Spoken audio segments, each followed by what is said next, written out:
평강이 충만하시기를 빕니다. 서로 인사하십시다. 성도님께 평강이 충만하시기를 빕니다.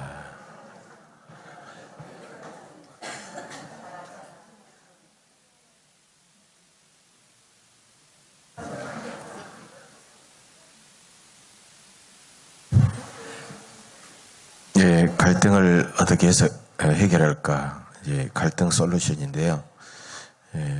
지난주에는 가정 안의 갈등을 어떻게 해결할까 살펴봤고요. 오늘 두 번째 시간으로 교회 안의 여러 갈등을 어떻게 해결할까 이 문제를 통해서 함께 은혜를 나누고자 합니다. 우리 주변에는 신앙생활을 잘하다가 교회를 떠나가는 분들이 계시죠. 또 우리 교회 안에서도 있었고요.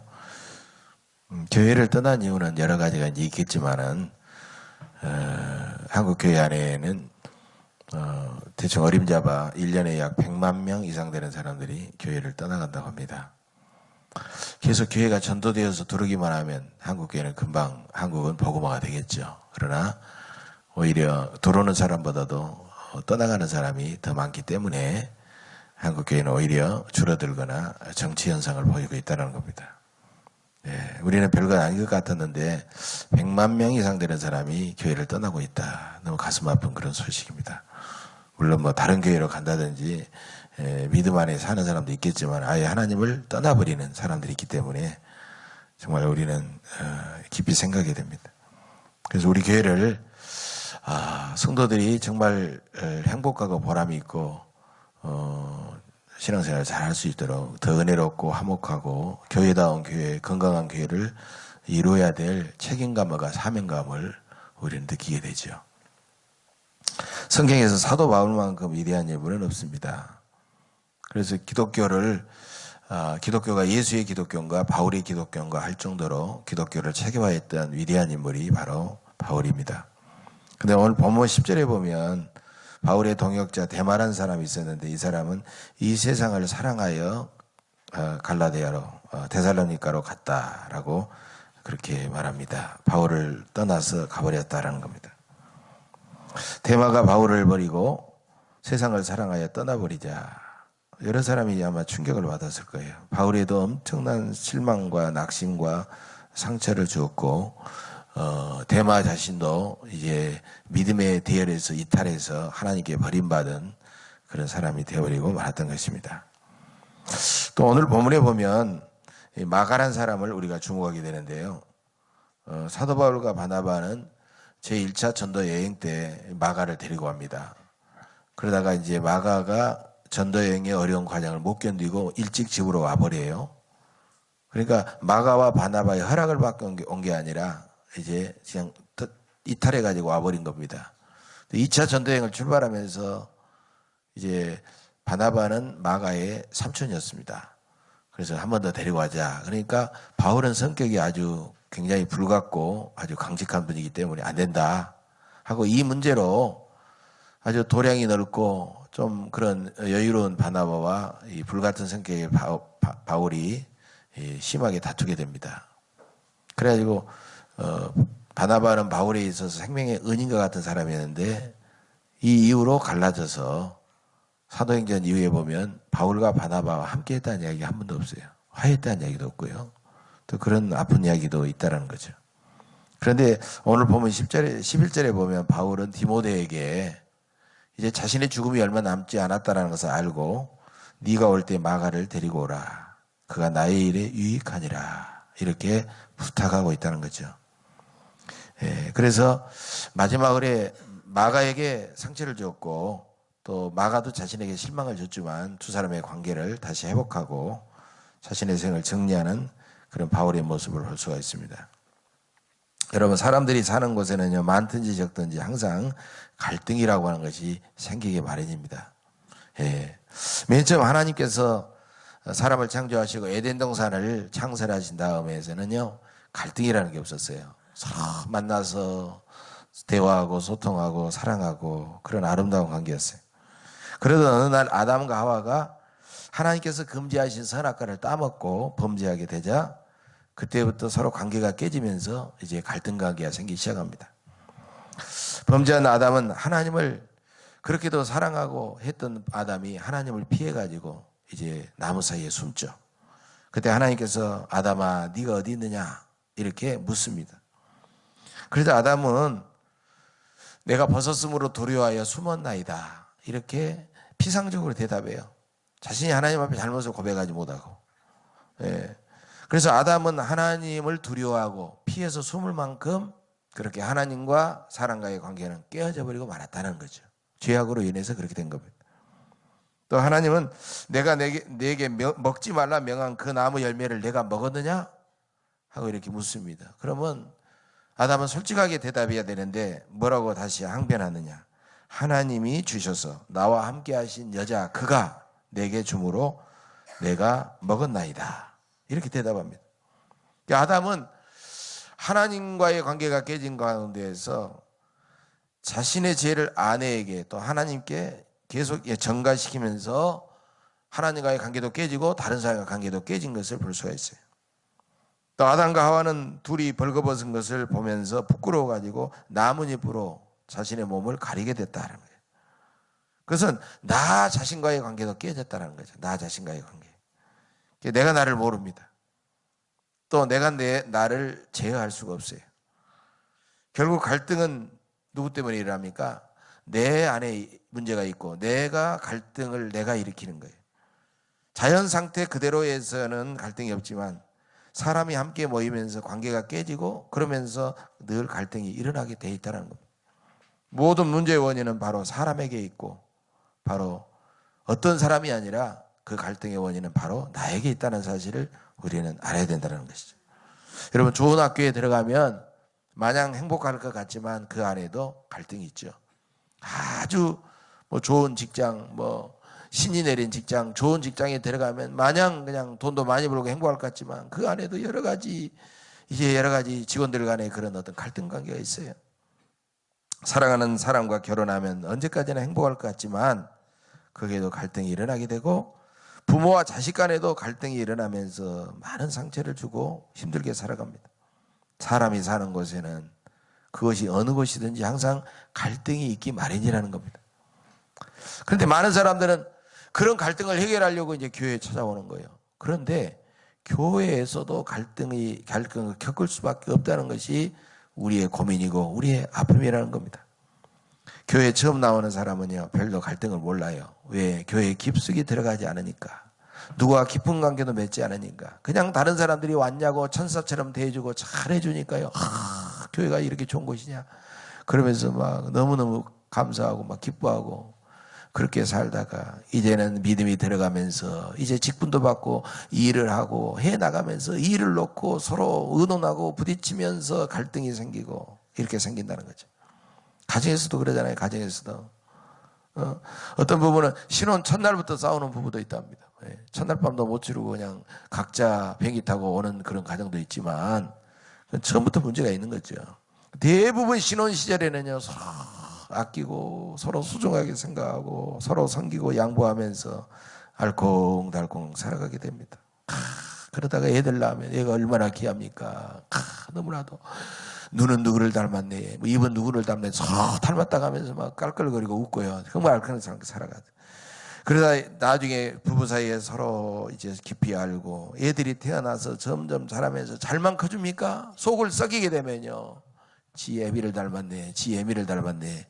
그러면서 이제 갈등이 점점 커지게 되는 것을 볼 수가 있어요. 거기에다가 경제난이 겹칩니다. 또 드러나지 않는 성격이 드러납니다. 고쳐지지 않는 못된 습관이 나옵니다. 생활의 염려와 실망과 그러면서 막 분노가 쌓이고 그러면서 점점 막 갈등은 점점 심해져요. 그런데 대부분의 갈등을 누구 때문이라고 하지만 알고 보면 바로 나 때문에 일어난다는 사실을 우리는 기억해야 된다는 거예요. 누구 때문에, 그 원인을 누구 때문에로 찾는 순간이요 그 갈등은 해결될 수가 없다는 거죠. 여러분 이것을 우리가 인정하면서부터 갈등은 해결되기 시작한다는 겁니다. 그렇다면 왜 교회 안에 갈등이 일어날까요? 교회 안에. 첫째로 사람은 모두 부족하고 불완전하기 때문입니다. 교회는요 완벽하고 다 성화가 끝난 완벽한 사람들만 모인다고 생각하는 사람들이 많아요. 특히 안 믿는 사람들이, 불신자들이 우리 믿음의 사람들을 보면서 교회가 뭐 이렇게 문제가 일어나고 또 갈등이 일어나는 것을 보면서요, 교인들이 그런다고.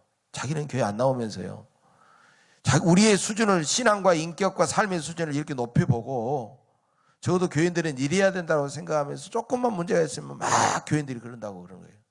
그럼 자신들은 얼마만큼 완벽하게 사느냐라는 거죠. 그건 참 우스운 거죠, 또 보면. 그러나 여러분, 교회는요, 죄인들이 모이는 거예요. 교회는 성화의 과정을 끝낸 성자들이 모이는 것이 아니라 죄인들이 모이는 곳이다라는 거예요. 성자들은 모두 어디가 있습니까? 성자들은 천국에 가 있죠. 아직 천국에 가지 않고 계속해서 제 문제를 해결해야 될 사람들은 여전히 교회에 나와 있는 거예요. 교회는 성자의 천국이 아니에요. 교회는 흠이 있고 부족하고 불완전한 죄인들이 그 죄를 해결하고 저들이 받은 삶의 상처와 어려운 문제를 해결하려고 모인 영적인 병원이 바로 교회다라는 것입니다. 우리가 이걸 인정해야 됩니다. 어떤 사람이 영국의 유명한 설교자 찰스 스펀저 목사님을 찾아갔습니다. 목사님, 내가 보니까 교회는 많은 문제가 있고 갈등이 많은데 이 세상에 문제가 없고 갈등이 없는 교회가 어디 있습니까?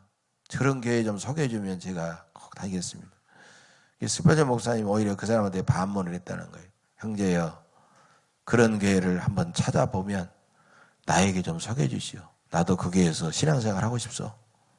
그러면서 만약 형제가 그런 교회를 찾는 순간 나와 형제는 그 교회에 들어가면 안 됩니다.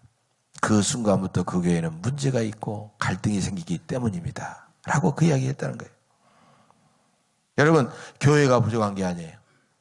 교회는 어떤 우리가 알 수 없는 어떤 막연한 개념이 아니에요.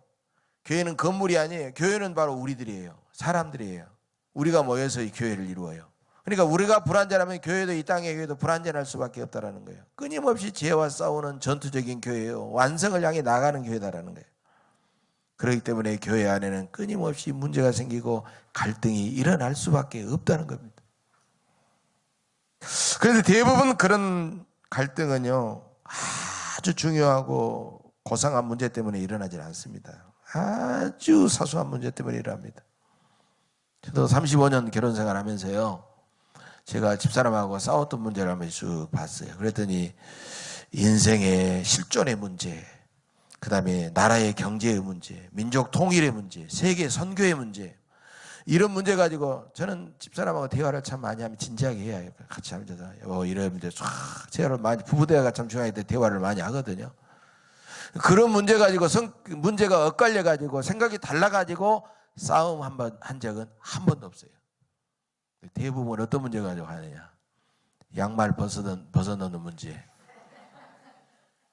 치약 짜는 문제. 저는 좀 그러니까 성경 앞에서도 푹 짜거든요. 집사람 밑에서부터 탁 말아 올려가지고 얼마나 꼼꼼한지 탁 짜. 옷을 벗어놓는 문제. 예? 그 다음에 베란다 갔으면 등을 꺼야 되는데 맨날 등을 끄지 않고 오니까 당신은 왜 등을 안 끄냐고. 그런 어떤 지극히 사소한 문제 가지고 싸우더라는 거예요. 거기서 나중에는 뭐 옛날 이야기 나오고 그러면서 이제 대판 큰 싸움으로 가는 거예요. 거기서 조심해야지. 사람이란 너무나도 부족합니다. 연약합니다. 불완전합니다. 실수가 많습니다. 그런 존재임을 우리가 서로 인정해야 되죠. 네. 나는 그러지 않느냐라는 거예요. 당신은 그런데 나는 그러지 않느냐라는 거예요. 그렇기 때문에 싸움이 일어난다는 거예요. 여러분, 그걸 인정하면 얼마든지 우리가 이해하고 우리가 덮어버리고 우리가 용납하고 화목하게 살아갈 수가 있다는 겁니다.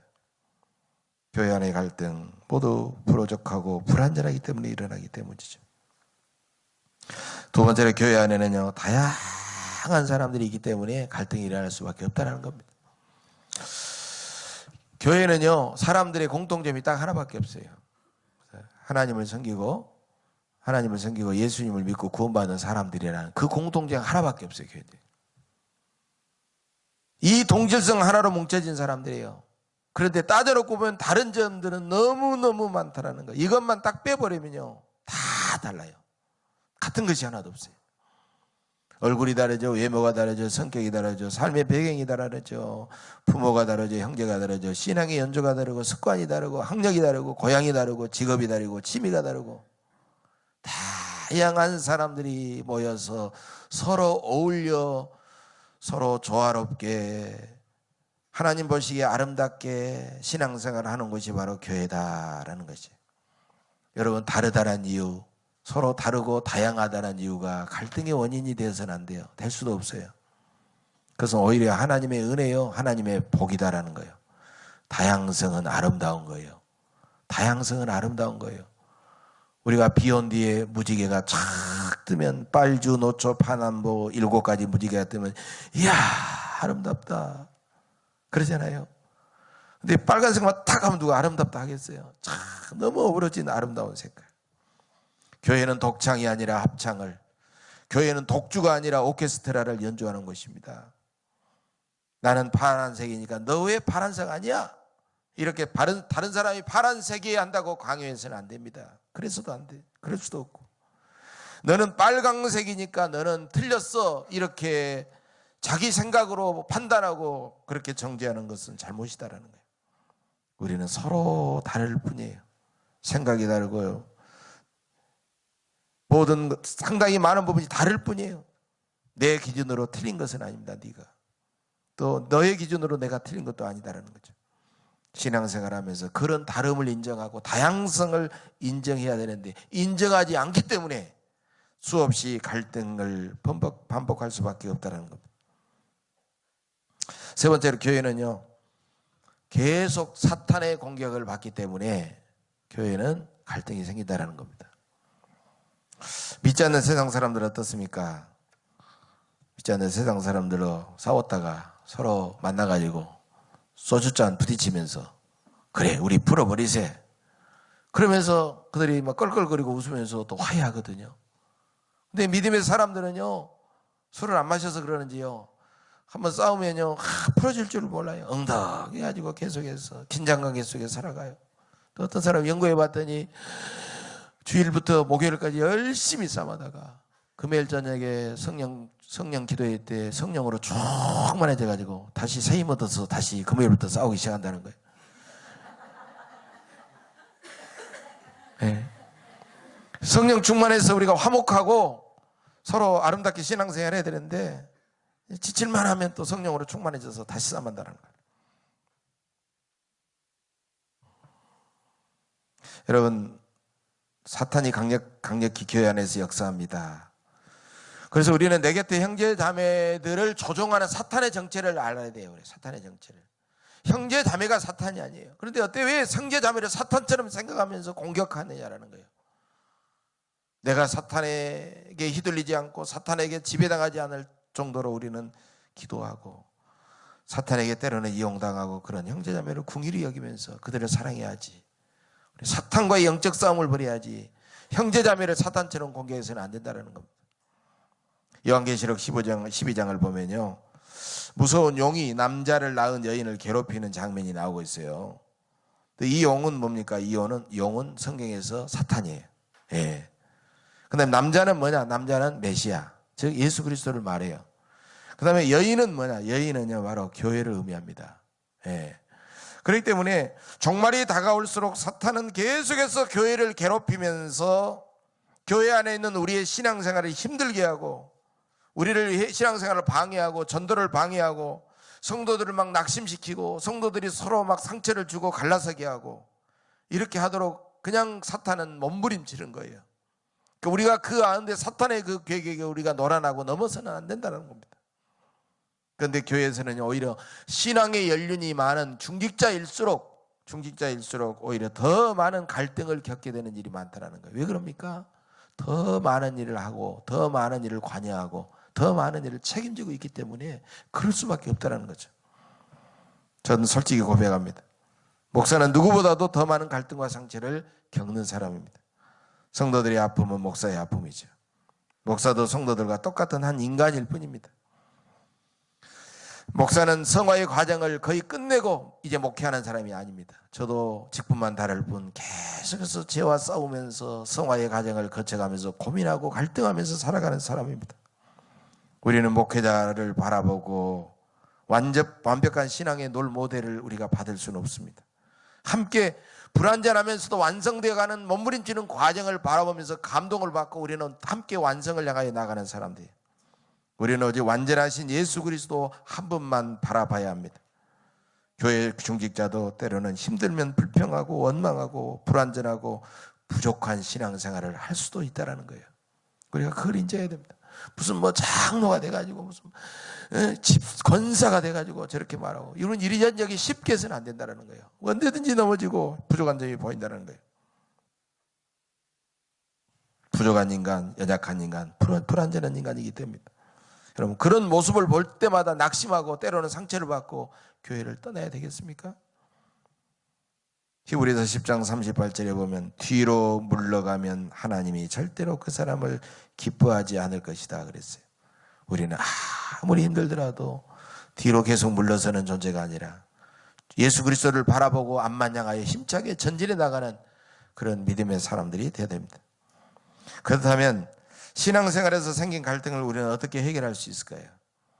첫째로 우리는 그런 갈등을 오히려 부정적으로 볼 것이 아니라 긍정적으로 볼 수 있어야 된다는 겁니다. 신앙생활하면서 참으로 조심해야 될 것은 뭡니까? 신앙생활하면서 참으로 무서워야 될 것은 갈등이 아니에요. 갈등은 생겨요. 진짜 무서운 것은요, 무관심입니다. 무관심. 우리도요, 적당한 부부싸움은 오히려 생활의 활력이 되고 오히려 서로를 가깝게 하고 그런다는 거예요. 적당한 친구 관계도 적당하게 싸움을 하면 더 가까워져요. 나중에. 교회 생활에서도 어떤 갈등이 생기는 것 때문에 심각한 상황까지 가서는 안 된다는 거예요. 그런데 그 일 때문에 내가 에이 하면서 팽개쳐 버리고 그냥 돌아서 버리고 무관심해 버리는 것이 문제라는 거예요. 갈등은 있을 수밖에 없어요. 신앙생활하면서 갈등을 많이 겪는다라는 것은 그만큼 갈등을 겪은 만큼 교회에 관심이 많다는 것이고, 갈등을 많이 겪은 사람일수록 그 사람이 교회에서 대단히 중요한 사람이라는 그런 의미라는 거예요. 열심히 신앙생활, 열심히 참여해서 신앙생활 하지 않는 사람은요, 갈등을 별로 겪지는 않습니다. 그런 사람은 그냥 겉으로 보기에 점잖게 보이고 남에게도 그냥 안녕하세요 하고 인사하고 다니고 그러면요, 남에게 아주 나쁜 인상도 주지는 않습니다. 그런 사람들은 열심히 신앙생활을 하다 보면 막 은혜도 충만하게 경험하기도 하지만 때로는 적극적으로 일하다 보면 다른 사람에게 오해도 주기도 하고 상처도 주기도 하고 갈등을 일으키는 경우도 있다는 거예요. 그래서 갈등이 있을 수 있지. 갈등을 좀 부정적으로만 보지 말고 긍정적으로 바라보면 오히려 신앙이 성숙하는 데 큰 도움이 될 수 있다는 겁니다. 갈등을 잘 극복하는 여러분들이 되시기를 바랍니다. 고통과 아픔을 겪으면 성숙해지는 거예요. 아픔만큼 성숙해지기 때문이다라는 거예요. 두 번째로 교회 안의 한순간의 갈등이 좋지 않은 감정으로 계속해서 번져가서는 안 돼요. 사탄은요, 생각의 영역 속에서 컨트롤 타워를 틀고 그 사람을 지배하는 경우도 있어요. 가룟 유다가 그랬죠. 계속 예수를 팔려는 생각을 놓지를 않았어요. 그래서 결국 예수를 팔았어요. 그런데 생각의 영역만큼 중요한 것은 인간의 감정의 영역이에요. 이 감정의 영역을 사탄은 막 파고들어요. 예민한 감정을 이용해가지고 그 사람을 막 이렇게 넘어지게 하는 겁니다. 그래서 갈등 그 자체보다 더 큰 문제가 되는 것은 뭐냐? 그 사람이 예민한 감정을 갖는 거예요. 인간은 감정이 있기 때문에 때로는요, 낙심하고 막 시기하고 미워하고 그 다음에 분노할 수 있어요. 그러나 그 한순간에 이런 갈등과 이런 분노를 가지고 이것을 계속해서 집요하게 그대로 행동하고 나가다 보면 반드시 그 사람은 실수하고 실패하고 넘어질 수밖에 없다는 거예요. 성숙한 사람은 자기 감정까지도 극복할 수 있는 성숙한 신앙과 인격이 있다는 거예요.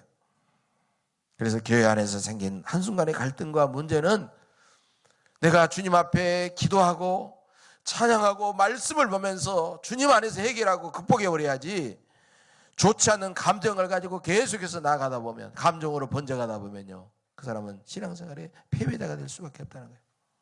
감정의 고리를 끊어야 됩니다. 세 번째로 내 곁에 나와 함께 신앙생활하는 다른 성도는 나의 구원받은 형제 자매임을 우리는 인정해야 됩니다. 여러분, 한 가정의 자녀들 보세요.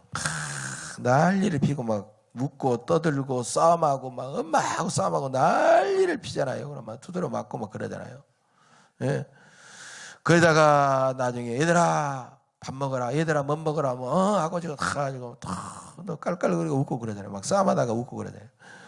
방금 전까지 막 싸움하고 막 웃고 그러다가 또 깔깔거리고 웃고. 왜 그렇습니까? 부모님의 한 피를 받은 형제 자매이기 때문에 그렇다라는 겁니다. 창세기 13장을 보면요, 아브라함은 자기 조카 롯의 가족과 갈라지지 않을 수가 없어요. 헤어지지 않을 수가 없었어요. 왜? 가족들이 많아지고 막 양과 소가 떼를 이루니까 좁은 장소에서 바글거리면요, 사람들이 서로 싸움하게 돼 있어요. 넓은 장소로 가야 돼요. 그래서 우리가 서로 갈라서자. 그러면서 이제 그들은 좋은 의미에서 이제 서로 갈라지고 분가를 합니다. 그러면서 아브라함은 조카에게 이렇게 말하죠. 우리는 한 친족이라 서로 다투게 하지 말자. 갈라서는 것이 다투지 않게 하는 거죠. 내 친족이다. 너는 내 친족이다. 내가 어찌 너와 싸우겠느냐. 우리가 좋은 의미에서 갈라지자. 내 곁에 있는 성도는 한 형제자매라는 거예요. 하나님을 아버지로 믿고 예수의 구원의 보혈의 은혜로 구원받은 한 하나님의 형제자매, 하나님의 자녀들이라는 거예요. 우리는 이 사실을 대단히 귀하게 여겨야 됩니다.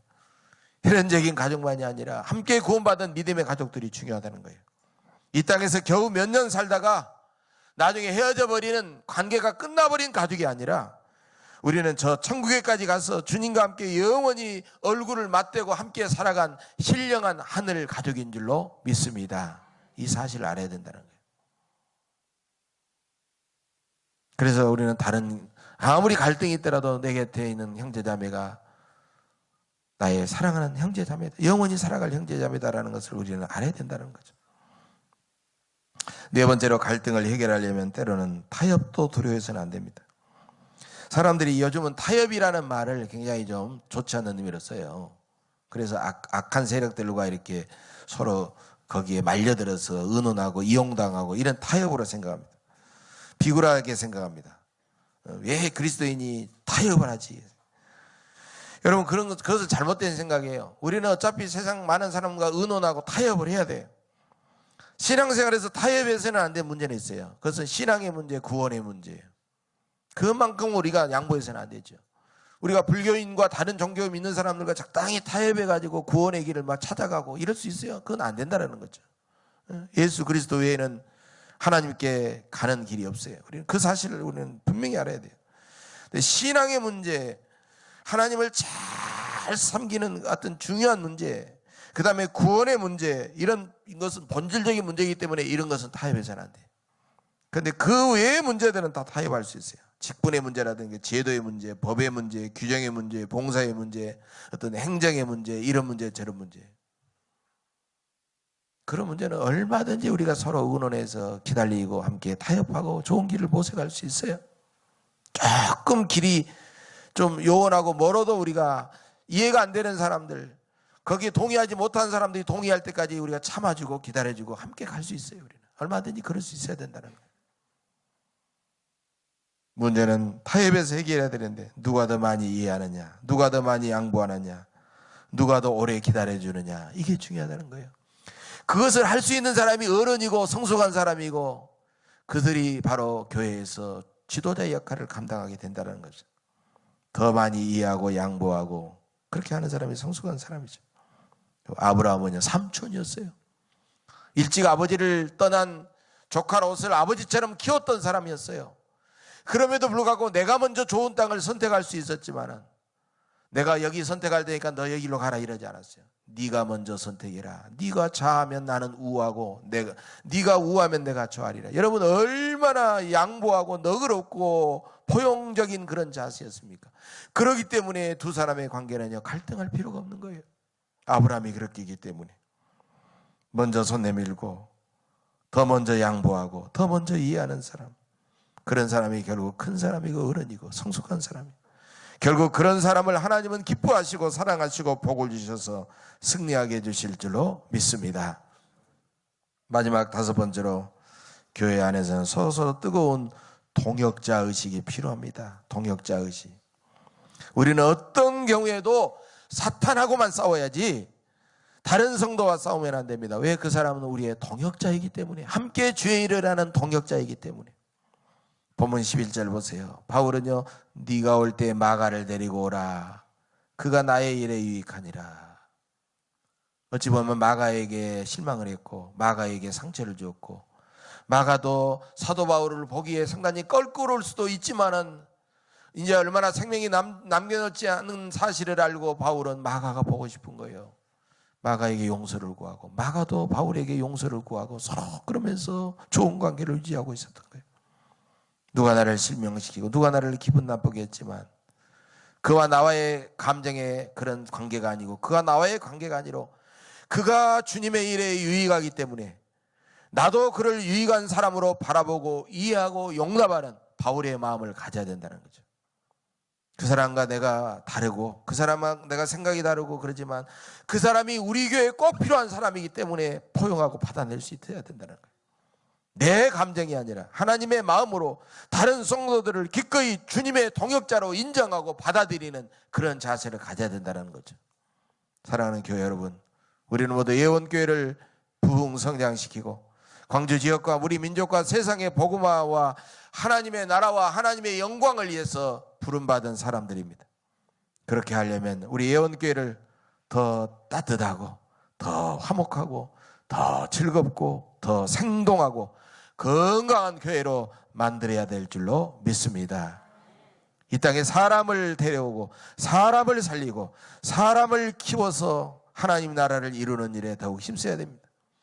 우리는 서로 너무너무 다양한 사람들입니다.